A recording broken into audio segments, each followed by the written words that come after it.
أيها الذين آمنوا كتب عليكم الصيام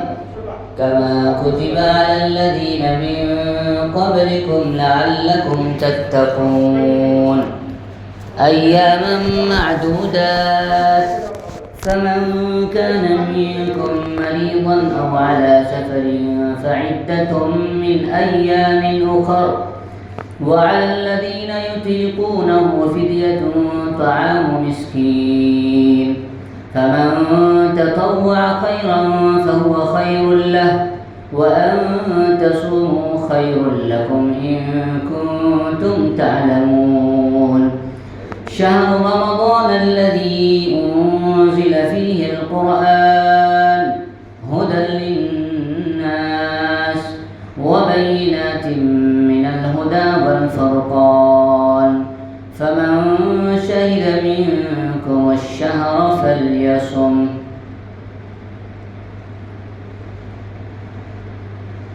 ومن كان مريضا أو على سفر فعدة من أيام أخر يريد الله بكم اليسر ولا يريد بكم العسر ولتكملوا العدة ولتكبروا الله على ما هداكم ولعلكم تشكرون وقال النبي صلى الله عليه وسلم من صام رمضان إيمانا واحتسابا غفر له ما تقدم من ذنبه وقال عليه الصلاة والسلام من قام رمضان إيمانا واحتسابا غفر له ما تقدم من ذنبه أو كما قال عليه الصلاة والسلام.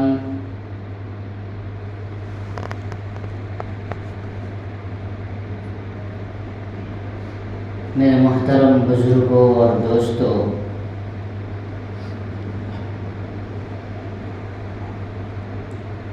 اللہ رب العزت کا بے انتہا فضل اور اس کا کرم ہے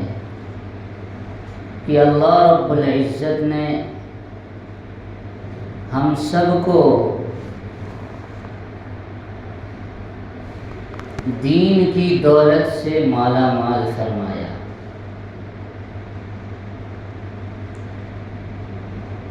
دین کی دولت، اس کا مقابلہ دنیا کی کوئی دولت نہیں کر سکتا۔ یہ اتنی بڑی دولت ہے، ایمان کی دولت، دین کی دولت، یہ اللہ کی طرف سے ہمیں اور آپ کو جو ملا ہے، بن مانگے ملا ہے۔ ہم اس پر اللہ کا جتنا بھی شکر ادا کریں کم ہے۔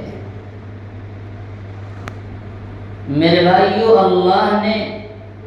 اس کائنات کو پیدا فرمایا اور اس کی ضرورتوں کو پیدا فرمایا۔ کائنات میں انسان کو بسایا اور انسان کی تمام تر ضروریات، جس سے انسان کا بقا اس دنیاوی زندگی میں منسلک ہے، جس کے بغیر انسان دنیا میں زندہ نہیں رہ سکتا تھا،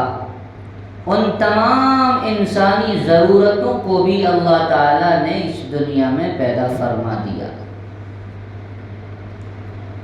اللہ تعالیٰ نے قرآن کریم میں انسان کے پیدا کرنے کے مقصد کو بیان کرتے ہوئے فرمایا کہ ہم نے انسان کو اپنی عبادت کے لیے پیدا کیا ہے۔ دنیا کے اندر انسان اپنے رب کو راضی کر لے، یہ اس کی سب سے بڑی کامیابی ہے۔ انسان کو دنیا میں بھیجا اس لیے گیا تاکہ وہ اپنے رب کی عبادت کرے، اپنے رب کی بندگی کرے، اس کی فرما برداری کر کے اور اپنے رب کو خوش کرے، جس کی بنیاد پر اللہ رب العزت اسے اس دنیا کے بعد آنے والی آخرت اخروی زندگی میں اللہ ہمیشہ ہمیش کی کامیابی اور سرخروئی مقدر فرمائیں گے۔ میرے بھائیو، انسان ہمیشہ اس مقصد کے پورا کرنے میں دو طرح کی کشمکش کا شکار ہوتا ہے۔ اللہ تعالیٰ نے انسانوں کی ہدایت کے لیے قرآن کریم کو نازل فرمایا اور انبیاء کرام علیہم السلام کا سلسلہ جاری فرمایا، اور دیگر آسمانی کتابیں بھی ان قوموں کو دی گئی کہ جس کی وجہ سے جس پر عمل کر کے وہ کامیاب ہو سکتے تھے۔ ہمیں اور آپ کو بھی اللہ نے قرآن کریم کی شکل میں آسمانی کتاب ہدایت عطا فرمائی۔ تمام انبیاء کرام علیہم السلام کے آنے کا مقصد یہ تھا کہ انسان کو سیدھا راستہ بتائے۔ جو دو کشمکش ہے، اس کشمکش میں کس راستے پر چلنے میں اسے کامیابی ملنے والی ہے اور کس راستے پر چلنے سے اس کو ناکامی ملنے والی ہے، اس کو واضح کرے۔ چنانچہ انبیاء کرام علیہم السلام نے اس چیز کو واضح کیا، اور حق کیا ہے، صحیح کیا ہے، کامیابی کس راستے پر چلنے میں ہے، ان تمام چیزوں کو واضح کیا۔ انسان ہمیشہ دو طرح کے کشمکش کا شکار ہوتا ہے۔ ایک ہے اس کی نفسانی خواہشات اور اس کے نفسانی جذبات، اور دوسری طرف ہے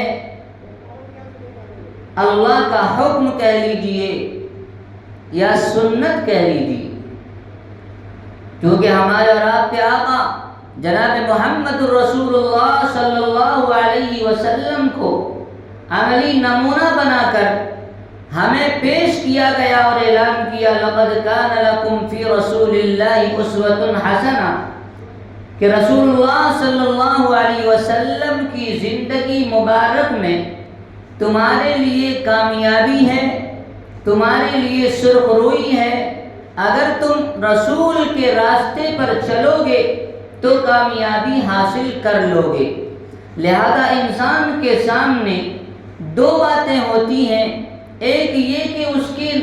اس کے نفسانی خواہشات اور اس کے نفس کے تقاضے ہوتے ہیں، اور دوسری طرف اللہ کا حکم ہوتا ہے، نبی پاک صلی اللہ علیہ وسلم کی تعلیمات ہوا کرتی ہے۔ اب انسان کشمکش میں ہوتا ہے کہ وہ نفسانی خواہشات پر عمل کرے یا اللہ کے حکم اور پیارے آقا جناب محمد رسول اللہ صلی اللہ علیہ وسلم کو ترجیح دے۔ لہذا قرآن کریم نے بیان کیا اور رسول اللہ صلی اللہ علیہ وسلم نے بتایا کہ تمہاری کامیابی خواہشات کے دبانے میں ہے۔ اللہ کے حکم کے سامنے اپنی خواہشات کو دبا دینا اور کچل دینا، اس میں تمہاری کامیابی ہے، اور یہی چیز ہے تقویٰ۔ اور یہ جو روزہ رمضان کا مہینہ انسان کو دیا گیا، امت محمدیہ کو خاص طور سے جو دیا گیا، وہ اسی کی جو ہے مشق کرنے کے لیے کہ انسان کے اندر تقویٰ پیدا ہو جائے، اس کے اندر اپنے خواہشات جذبات کو دبانے کا ملکہ پیدا ہو جائے، وہ اللہ کے حکم کے سامنے اپنی خواہشات کے پیچھے دبا دے۔ چنانچہ روزے کا مقصد جو بیان کیا گیا قرآن کریم میں، یا ایھا الذین آمنوا کتب علیکم الصیام، اے ایمان والو تم پر روزے فرض کیے گئے، کما کتب علی الذین من قبلکم لعلکم تتقون، جیسا کہ تم سے پہلے لوگوں پر بھی فرض کیے گئے تھے۔ مقصد کیا ہے؟ فرمایا لعلکم تتقون، تاکہ تمہارے اندر تقوی پیدا ہو جائے، یعنی خواہشات نفسانی کو دبانے کا ملکہ پیدا ہو جائے کہ اللہ کا حکم ہے کھانے سے رک جاؤ، اللہ کا حکم ہے پینے سے رک جاؤ، اللہ کا حکم ہے خواہشات نفسانی سے اپنے آپ کو بچاؤ، روزے کی حالت میں اپنی بیوی سے دور رہو، یہ اللہ کا حکم ہے۔ دوسری طرف یہ دھوپ ہے اور یہ تپش ہے، پیاس کی شدت ہے، بھوک کی جو ہے ایک خوفناک منظر ہے، ایک انسان کو بھوک ستا رہا ہے، اسے کھانے کا جو ہے لذیذ غذائیں اس کے آنکھوں کے سامنے ہیں، اس کا دل چاہ رہا ہے کہ وہ کھانا کھا لے، اس کا دل چاہ رہا ہے کہ وہ جو ہے مشروبات، اعلیٰ قسم کی مشروبات موجود ہیں، اس کا دل چاہ رہا ہے کہ اسے پی لے، لیکن بس اس کے سامنے ہی اللہ کا حکم آ جاتا ہے کہ اے لوگو تمہارے اوپر روزے فرض کیے گئے ہیں، لہذا تم اللہ کا حکم تمہارے اوپر یہ ہے کہ تم ایک لقمہ اپنے منہ میں نہ لینا، پانی کا ایک گھونٹ نہ پینا، اپنی خواہشات کے پیچھے نہ چلنا۔ تو دیکھیے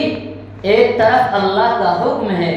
دوسری طرف خواہشات نفسانی ہے، انسان کی طبیعت یہ تقاضا کر رہی ہے کہ میں جو ہے ایک لقمہ کھانا کھا لوں، میں ایک گھونٹ پانی پی لوں، میں جو ہے اور خواہشات نفسانی پر عمل کروں، لیکن اللہ کا حکم ہے کہ تمہیں کھانا نہیں ہے، تمہیں پینا نہیں ہے۔ اب اللہ کے نبی نے فرمایا کہ تم اپنے خواہشات نفسانی کو دبا لو اور اس پر کنٹرول کر لو، اللہ کے حکم کو سامنے رکھ کر اپنے آپ کو بھوکا رکھو، پیاسا رکھو، اس میں تمہاری کامیابی ہے۔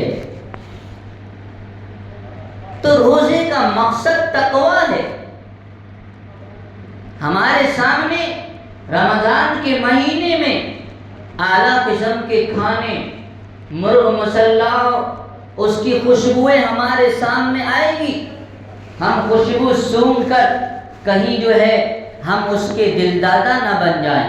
کہیں ہماری طبیعت اور ہمارا نفس کھانے پر مجبور نہ کر دے، لہذا اس کے نظروں کے سامنے، اس کے ذہن میں یہ بات ہونی چاہیے کہ نہیں، میرے اللہ کا حکم ہے، مجھے اللہ نے اس مہینے میں روزے کا حکم دیا ہے، میں اس روزے پر عمل کروں گا، اللہ کے حکم کو پورا کروں گا۔ جب بندہ اللہ کے حکم کو پورا کر رہا ہوتا ہے تو گویا کہ وہ کامیابی کے راستے پر جا رہا ہوتا ہے، اور اگر کوئی اپنے نفس کے دباؤ میں آ کر، اپنی طبیعت کے دباؤ میں آ کر وہ جو ہے روزے کو بوجھ سمجھتا ہے، وہ اپنے آپ کو جو ہے اس کی کوئی قدر نہیں کرتا، اللہ کے حکم کی کوئی پرواہ نہیں کرتا، رسول اللہ صلی اللہ علیہ وسلم کی تعلیمات کی کوئی پرواہ نہیں کرتا، اور وہ دھڑلے سے کھاتا پیتا ہے، گویا کہ اس نے اللہ کے حکم کے اوپر اپنے خواہشات نفسانی کو ترجیح دیا ہے، اور نبیوں نے بتایا کہ تمہیں اس میں کامیابی نہیں، سراسر خسارہ ہے، سراسر نقصان ہے۔ تقوی کے بارے میں حضرت عمر بن خطاب رضی اللہ تعالیٰ عنہ نے حضرت ابی بن کعب رضی اللہ تعالیٰ عنہ سے پوچھا کہ تقوی کس چیز کا نام ہے، تقوی کسے کہتے ہیں؟ تو حضرت ابی بن کعب رضی اللہ تعالیٰ عنہ نے پوچھا حضرت عمر رضی اللہ تعالیٰ عنہ سے کہ کیا آپ خاردار جھاڑی سے کبھی گزرے ہیں؟ یعنی ایسے جنگل کا جو تنگ راستہ ہوتا ہے، ادھر بھی کانٹے ہوتے ہیں اور ادھر بھی کانٹے ہوتے ہیں، دونوں طرف کانٹے ہوتے ہیں، اس بیچ میں سے گزرنا۔ سوال کیا کہ کیا آپ نے ایسے راستے سے کبھی آپ گزرے؟ تو حضرت عمر رضی اللہ تعالیٰ عنہ نے فرمایا کئی مرتبہ گزرنا ہوا۔ پوچھا کہ کیسے گزرتے ہیں ایسے راستے سے؟ کہا کہ جب ہم ایسے راستے سے گزرتے ہیں تو اپنے دامن کو بچا کر، کہ کہیں میرا دامن کسی کانٹے میں الجھ نہ جائے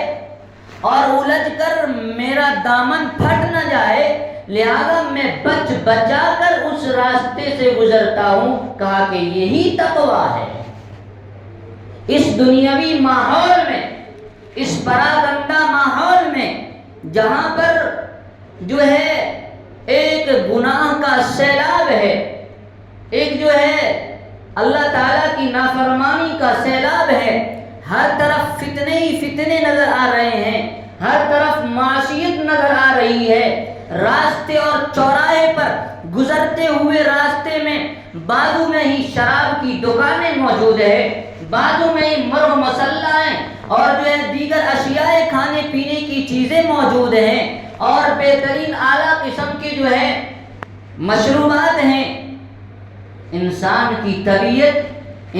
کی طبیعت اس طرف مائل ہوگی، وہ راستے سے گزرے گا، روزے دار ہوگا، اسے راستے میں اسے جو ہے بہترین ہوٹل نظر آئیں گے، بہترین جو ہے مشروبات کی دکانیں نظر آئیں گی، اور اس کی طبیعت اس پر اکتائے اسے آمادہ کرے گی کہ ارے چلو کھانا کھا لیں۔ یہ جو ہے یہ انسان کو اللہ کے حکم پر، اللہ کے حکم سے باز آ جانے کے لیے، اللہ کے حکم کو توڑ دینے کے لیے، یہ سب شیطانی ایک انسان کو گویا کہ اس خاردار جھاڑی سے گزرنے کے مانند ہے۔ تو لہذا کہا کہ جب تم اس راستے سے گزر رہے ہو تو کہیں تمہارے دامن کو، کہیں تمہارا روزہ داغدار نہ ہو جائے، تمہیں اللہ کا حکم تمہاری نظروں کے سامنے ہونی چاہیے۔ ان تمام چیزوں کو چھوڑتے اور ان تمام چیزوں سے بچتے بچاتے تم راستے پر گزرتے چلے جاؤ اور اللہ کے حکم کو پورا کر دو، اس میں تمہاری کامیابی ہے۔ تو میرے بھائیو، روزے کا مقصد ہے کہ انسان کے اندر تقویٰ کی صفت پیدا ہو جائے، اس لیے اللہ نے ہم پر روزے فرض کیے ہیں۔ اللہ تعالیٰ ہمیں آزماتے ہیں کہ میرا بندہ میرے لیے کیا کچھ کر سکتا ہے۔ کیا میرا بندہ میرے لیے ایک مہینہ بھوک کی شدت برداشت کر سکتا ہے؟ پیاس کی تلخی کو برداشت کر سکتا ہے؟ کیا میرے لیے بھوکا پیاسا رہ کر یہ اپنے ایمان والے ہونے کی جو ہے ثبوت پیش کر سکتا ہے؟ میرے بھائیوں، اس پر لانے کے لیے صرف یہ نہیں کہ ہمیں اور آپ کو امتحان میں ڈالا، بلکہ اللہ تعالیٰ نے ہم اس پر فضائل بیان کیے۔ نبی پاک صلی اللہ علیہ وسلم کے ذریعے سے کہا کہ اعلان کر دیا جائے کہ جو روزہ رکھنے والے ہیں، جو لوگ اللہ کے لیے بھوکا رہیں گے، جو لوگ اللہ کے لیے پیاسا رہیں گے، ان کو کیا کیا نعمتیں ملنے والی ہے، کیا کیا انعام ملنے والا ہے۔ تو چنانچہ اللہ کے نبی صلی اللہ علیہ وسلم نے بیان فرمایا، سب سے پہلی چیز جس کی ہم اور آپ کو ہر ایک کی جس کی ضرورت ہے، فرمایا من صام رمضان ایمانا و احتسابا غفر له ما تقدم من ذنبه، کہ جو کوئی بھی اللہ پر ایمان رکھتے ہوئے، یقین کرتے ہوئے اللہ کے لیے روزہ رکھے گا، غفر له ما تقدم من ذنبه، اس کے پچھلے تمام گناہوں کو معاف کر دیا جائے گا۔ کتنی بڑی چیز ہے میرے بھائیوں۔ ایک ہم میں سے ہر شخص کی یہ چاہت ہے کہ ہمیں دنیا کی کوئی دولت نہ ملے، آخرت میں تو کچھ لے کر جانے والے نہیں ہیں، ہمارے ساتھ جانے والی چیز ہماری نیکیاں ہیں. ہماری کوئی ایک ایسی نیکی ہو جس کی وجہ سے ہماری اللہ مغفرت فرما دے اور ہمیشہ کے لیے جنت کا فیصلہ فرما دے، اس سے بڑی ہماری کوئی کامیابی نہیں ہے. ہم تو یہی چاہتے ہیں کہ اللہ ہماری مغفرت فرما دے. اللہ نے اعلان کروایا، اے نبی صلی اللہ علیہ وسلم اعلان کر دیجئے کہ جو کوئی بھی میرے لیے روزہ رکھے گا، بھوک اور پیاس کی شدت کو برداشت کرے گا، میں اس کے پچھلے تمام گناہوں کو معاف کر دوں گا. اور فرمایا کہ روزے دار کی دعا اللہ قبول فرماتے ہیں. حدیث میں آیا کہ 3 لوگوں کی دعا اللہ جو ہے قبول فرماتے ہیں. ایک سب سے پہلے روزے دار کی دعا اللہ قبول فرماتے ہیں، روزے دار کی دعا. دوسرے مسافر کی دعا بھی اللہ قبول فرماتے ہیں. اور تیسرے مظلوم کی دعا بھی اللہ، یہ ایسی دعا ہیں اللہ کے نبی نے فرمایا کہ یہ ضرور اللہ قبول فرماتے ہیں. تو میرے بھائیوں، ہم اگر اللہ کے لیے روزہ رکھیں گے اور اللہ کے سامنے ہاتھ پھیلائیں گے تو اگر اللہ ہماری ہر دعا قبول کر لے تو اب ہمیں اس سے بڑی کیا چیز چاہیے؟ دنیا میں ہماری ہم کیا مانگتے ہیں اللہ تعالیٰ سے؟ اپنی ضرورتیں مانگتے ہیں. ہر آدمی آج پریشان ہے، کوئی کسی پریشانی میں مبتلا ہے، کوئی کسی پریشانی کا شکار ہے. اللہ کے نبی نے فرمایا کہ روزے دار کی دعا اللہ قبول فرمائیں گے. میرے بھائیوں، ہم اگر روزہ رکھتے ہیں اور پھر دعا کرتے ہیں تو اللہ ہماری دعا قبول فرمائیں گے. اور فرمایا روزے دار کی فضیلت، فرمایا کہ روزے دار جو روزہ رکھتا ہے اللہ کے لیے بھوکا پیاسا رہتا ہے، اللہ تعالیٰ نے اس کے لیے 2 چیزیں، 2 انعام کے طور پر 2 چیزیں رکھی ہیں. ایک یہ کہ اس کی دعا افطار کے وقت قبول ہوتی ہے، اور دوسرا آخرت میں اللہ تعالیٰ اس کو اپنی طرف سے اس کو بدلہ عطا فرمائیں گے. وہ اللہ کی بارگاہ میں سرخرو ہوگا. اللہ جو ہے اس کو پسند فرماتے ہیں جو بندہ اللہ کے لیے روزہ رکھتا ہے. اور حدیث میں آیا کہ روزہ اور قرآن شریف،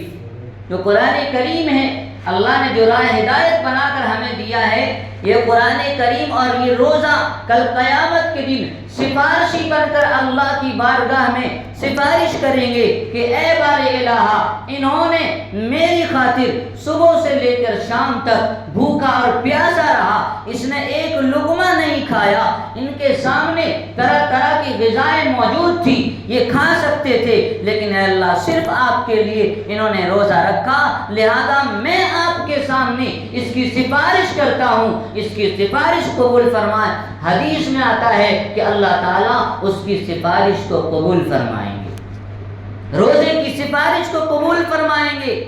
اور قرآن بھی اللہ تعالیٰ سے جو ہے، اللہ تعالیٰ سے کہے گا، اللہ تعالیٰ سے قرآن کہے گا کہ اے اللہ انہوں نے میری خاطر دن میں تو روزہ رہا، رات میں انہوں نے میرے خاطر قیام کیا،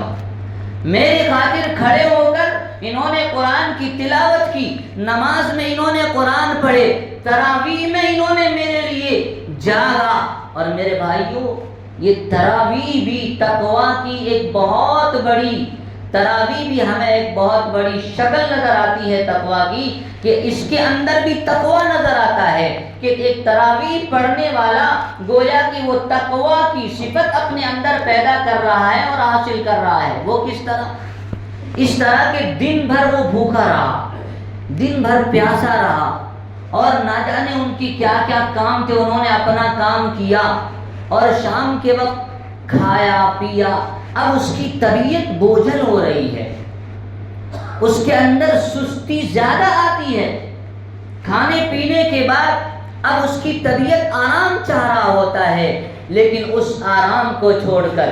اس جو ہے طبیعت کی چاہت کو چھوڑ کر وہ اللہ کی بارگاہ میں اللہ کے کلام کو سننے کے لیے تراویح میں کھڑا ہو جاتا ہے اور گھنٹوں کھڑا رہتا ہے، یہ تقویٰ نہیں تو اور کیا ہے؟ یہ نفس پر دباؤ ڈالنا نہیں تو اور کیا ہے؟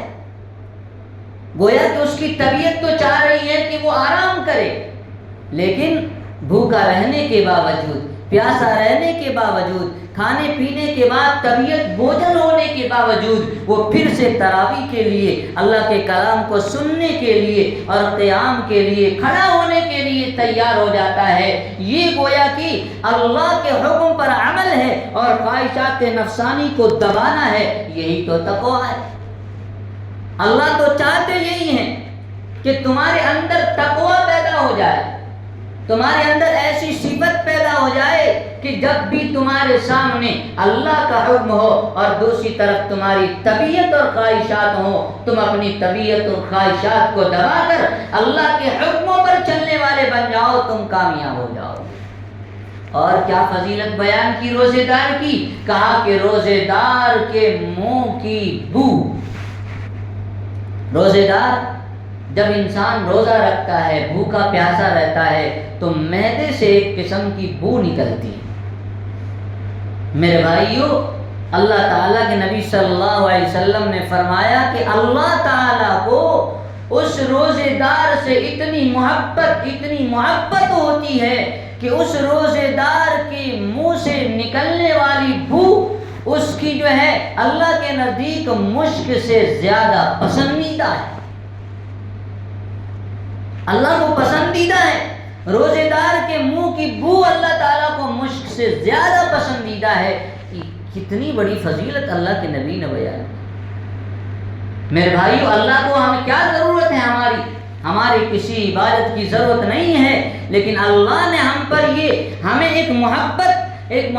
کا تحفہ پیش کیا، بتایا کہ دیکھو اے میرے بندو، میں تم سے کتنی محبت کرتا ہوں، تم میرے لیے قربانی دیتے ہو، تو میں نے تمہارے لیے کیا چیزیں بنائی ہیں۔ اور اللہ تعالیٰ کل قیامت کے دن ان روزے داروں کے لیے خاص طور سے ایک دروازہ ہے جنت کا، باب الریان، اس دروازے سے اللہ تعالیٰ صرف روزے داروں کو داخل فرمائیں گے جنت میں۔ باب الریان، ریان کے معنی آتے ہیں سیرابی کے، یعنی انسان کی جو تمنائیں ہیں، جو خواہشات ہیں، ساری چیزیں پورا ہونے کو کیا کہتے ہیں؟ ریان کہتے ہیں۔ اللہ تعالیٰ نے ان روزے داروں کے لیے ایک مستقل جو ہے دروازہ جنت کا بنایا ہے، اس جنت سے صرف اور صرف دوسرے کوئی نہیں، صرف روزے دار کو اللہ تعالیٰ اس جنت میں، اس دروازے سے جنت میں داخل فرمائیں گے جو لوگ اللہ کے لیے روزہ رکھتے ہیں، اللہ کے لیے بھوکا اور پیاسا رہیں گے۔ میرے بھائیو، کوئی جو ہے زکوٰۃ کا بھی دروازہ ہے، کوئی زکوٰۃ کے دروازے سے جا رہا ہوگا، نمازی باب الصلاۃ سے جا رہا ہوگا، زکوٰۃ ادا کرنے والے باب الزکوٰۃ سے جنت میں داخل ہو رہے ہوں گے، اور جو ہے دیگر جتنی چیزیں، اور جو ہے ایک دروازہ ہوگا کہ جو روزے دار وہاں سے جا رہے ہوں گے۔ میرے بھائیو، اس سے بڑی کیا نعمت ہے ہمارے لیے؟ اللہ کی طرف سے روزے داروں کے لیے ایک باقاعدہ جنت میں دروازے متعین کیے گئے ہیں، اللہ تعالی ہم سب کو نصیب فرمائے۔ تو میرے بھائیو، یہ فضائل ہیں اللہ کے نبی صلی اللہ علیہ وسلم نے بیان فرمایا کہ روزے دار کے لیے بڑی بڑی خوشخبریاں ہیں، بڑی بڑی بشارتیں ہیں۔ اللہ تعالی روزے دار کو جو ہے، اور اس مہینے میں میرے بھائیو سب سے زیادہ جو اس مہینے کو جو سب سے زیادہ مناسبت ہے وہ قرآن سے ہے۔ چنانچہ اللہ تعالیٰ نے قرآن کریم میں کیا فرمایا؟ شہر رمضان الذی انزل فیہ القرآن، اس مہینے میں اللہ تعالیٰ نے قرآن کو نازل فرمایا۔ بیک وقت آسمانی لوح محفوظ سے آسمان دنیا پر بیک وقت قرآن کریم کو نازل فرمایا، اور پھر وہاں سے اللہ کے نبی صلی اللہ علیہ وسلم پر 23 سال کے عرصے میں جو ہے درجہ بدرجہ تھوڑا تھوڑا جیسی ضرورت ہوتی گئی ویسا نازل کیا گیا، لیکن اسی مہینے میں پورا قرآن کریم لوح محفوظ سے جو ہے اتارا گیا، نازل کیا گیا، اور اللہ کے نبی صلی اللہ علیہ وسلم بھی اسی لیے اس مہینے میں جبرائیل علیہ الصلوۃ والسلام کے ذریعے سے آپ قرآن کا دور کیا کرتے تھے، آپ جبرائیل کو قرآن سنایا کرتے تھے۔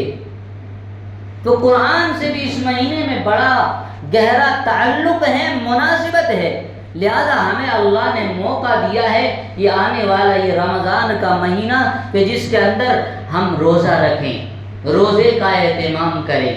اللہ کے لیے بھوک اور پیاس برداشت کریں۔ میرے بھائیوں، یہ کیا دھوپ ہے، یہ کیا شدت ہے، انسان بیکار کے شکوے اور گلے کرنے لگتا ہے اور کہتا ہے کہ مجھ سے روزہ نہیں رکھا جائے گا۔ میرے بھائیوں، آج اس دنیا کی ایک چھوٹی سی تکلیف کو ہم برداشت کرنے کے لیے تیار نہیں ہیں، ایک مختصر سے وقت کے لیے، چند گھنٹوں کے لیے بھوک اور پیاس کی شدت ہم برداشت کرنے کے لیے تیار نہیں ہے۔ کل قیامت کے دن جب جو ہے سورج سوا نیزے پر ہوگا اور جو ہے آخرت میں قیامت کے دن جب جو ہے سب نفسا نفسی کے عالم میں ہوں گے، سب جو ہے پیاس اور پیاس کی شدت میں ادھر ادھر بھٹک رہے ہوں گے، میرے بھائیوں اس وقت کا کیا عالم ہوگا۔ اس وقت کو اگر یاد کیا جائے تو میرے بھائیوں ہمارے لیے یہ دھوپ اور یہ گرمی یہ کچھ بھی نہیں ہے۔ میرے بھائیوں اس سختی سے اصل میں بچنا، ہماری اور آپ کی کامیابی اس سختی سے بچنے میں ہے۔ یہ تو مختصر سے وقت کے لیے، چند گھنٹوں کے لیے ہمیں بھوک اور پیاس برداشت کرنی ہے، ورنہ میرے بھائیوں آخرت کی سختی بہت ہی خطرناک ہے۔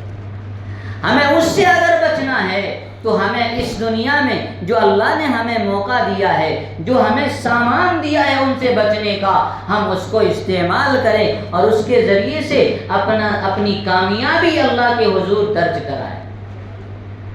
تو روزے دار کے لیے اللہ کے نبی صلی اللہ علیہ وسلم نے بڑے فضائل بیان کیے۔ تو روزہ ہماری جو دو کشمکش ہے، ہمارے اندر جو خواہشات نفسانی ہے اس کو دبا کر، اور جو ہمارے اندر ایک صفت ہے ملکوتی صفت جسے کہتے ہیں، اس ملکوتی صفت کو طاغوتی صفت پر غالب کر دینا، اور جو ہے اپنی خواہشات نفسانی کو دبا کر، اپنی چاہت کو دبا کر اللہ کی چاہت کو اوپر لانا، یہ اس کی مشق کے لیے رمضان کا مہینہ ہمارے پاس آ رہا ہے۔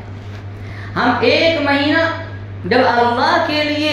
ہمارے پاس بہت سارے تقاضے آئیں گے، ہم ان تقاضوں کو دبائیں گے، اللہ کے لیے بھوکا پیاسا رہیں گے، تو ہمیں اور آگے جو پورا سال ہمارے سامنے آئے گا اس میں بھی ہمارے سامنے بہت سارے ایسے تقاضے آئیں گے کہ جس میں یہ کشمکش ہوگی کہ ایک طرف اللہ کا حکم ہے، ایک طرف جو ہے ہمارے نفسانی خواہشات ہیں، ہم کس پر عمل کرنے والے بنیں، ہم کس پر عمل کریں۔ تب ہمیں یہ ابھی جو ہم جو اس کی پریکٹس کریں گے، یہ ہمارا پریکٹس اس وقت کام آئے گا اور ہمیں اللہ کے حکم پر چلنا دوسرے مہینوں میں آسان ہو جائے گا۔ اس لیے اللہ تعالیٰ نے ہمیں بہت ہی بابرکت مہینہ اللہ تعالیٰ ہمیں دے رہے ہیں، ہم خوش نصیب ہیں کہ اللہ ہمیں یہ مہینہ دے رہا ہے۔ میرے بھائیوں، اللہ کے نبی صلی اللہ علیہ وسلم نے فرمایا، اے لوگوں، یا صاحب الخیر اقبل، اے نیکی کے چاہت کرنے والوں، اے نیکی میں بڑھ چڑھ کر حصہ لینے والوں، اے آخرت کی کامیابی چاہنے والوں، اے آپس میں اخوت و ہمدردی محبت بھائی چارہ چاہنے والوں، اقبل، آگے بڑھو، آگے بڑھو، جتنے خیر کے کرنے والے ہو، خیر کے چاہنے والے ہو۔ میرے بھائیو، ہم میں سے ہر شخص خیر کی چاہت کرنے والا ہے۔ کون نہیں چاہتا کہ میرا کوئی کام نہ بگڑے؟ کون نہیں چاہتا کہ میرے بچے میرے فرما بردار اطاعت شعار ہوں؟ کون نہیں چاہتا کہ میرے معاشرے میں ملکوتی صفت انسان ہو، شیطانی صفت نہ ہو، چور ڈاکو نہ ہو جو ہمیں پریشان کرے، بلکہ ہم چاہتے ہیں کہ ہم سے ملنے والا سچا ہو، امانت دار ہو، دھوکے باز نہ ہو، دغاباز نہ ہو، ہمیں نقصان پہنچانے والا نہ ہو، ہم پر ظلم و زیادتی کرنے والا نہ ہو۔ ہم میں سے ہر شخص چاہتا ہے، اللہ کے نبی صلی اللہ علیہ وسلم نے فرمایا کہ اعلان ہوتا ہے اللہ کی طرف سے اس آنے والے مہینے میں، یا صاحب الخیر اقبل و یا صاحب الشر اقصر، کہ اے خیر کے طلبگارو آ جاؤ، یہ تمہارا مہینہ آ گیا ہے، جتنا حاصل کرنا چاہتے ہو، جتنی نیکیاں بٹورنا چاہتے ہو بٹور لو، اور یا صاحب الشر اقصر، اے بغاوت کرنے والو، اے اللہ کے حکم کو جان جان کر توڑنے والو، اے خدا کی نافرمانیوں کرنے والو، اے معصیت میں زندگی گزارنے والو، اے شراب خورو، اے حرام خورو، اے ظالمو، اے بدماشو، بس کرو، بس کرو، رک جاؤ، یہ آنے والا مہینہ تمہاری مغفرت کا سامان لے کر آیا ہے۔ اگر تم ظالم ہو، ظلم سے رک جاؤ، اللہ تمہیں معافی دینے کے لیے تیار ہے۔ اگر تم شرابی ہو، شراب سے رک جاؤ، اللہ تمہیں معافی دینے کے لیے یہ مبارک مہینہ لا رہا ہے۔ اگر تم دوسرے حرام میں مبتلا ہو، حرام سے اپنے آپ کو باز کر لو، رک جاؤ، اللہ تمہارے لیے مغفرت کا سامان لے کر آیا ہے، اور آئندہ کی زندگی اللہ کے حکم کے مطابق پیارے آقا جناب محمد رسول اللہ صلی اللہ علیہ وسلم کے طریقے کے مطابق زندگی گزار لو، سرخ روئی اور کامیابی تمہاری مقدر بن جائے گی۔ لہذا اے خیر کے طالبو آگے بڑھو، اور اے ظلم و زیادتی کرنے والو اب بس کرو، بہت ہو گئے، بہت گناہ ہو گئے، بہت غلط دھندے ہو گئے، تمام غلط دھندوں کو چھوڑو اور آ جاؤ خیر کی طرف، اور اپنی بخشش کرا لو اور اپنے لیے جنت کا سامان کر لو۔ اللہ تعالی ہم سب کو آنے والے مہینے کی قدردانی نصیب فرمائے، اور ہم سب کو اپنے آپ کو روزہ کے لیے، نماز اور تراویح کے لیے اپنے آپ کو تیار کرنے کی کوشش کرنے کی اللہ توفیق عطا فرمائے، اور ہمیں تمام معصیت اور گناہ سے بچنے کی توفیق عطا فرمائے۔ جیسا کہ آپ حضرات کو